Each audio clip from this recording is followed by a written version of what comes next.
In this video, I will show you how to create a CRM report in Bitrix24.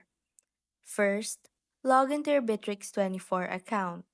You will then see your dashboard. Hover your cursor over Real-Time Analytics and a pop-up will show. Find and click on Reports.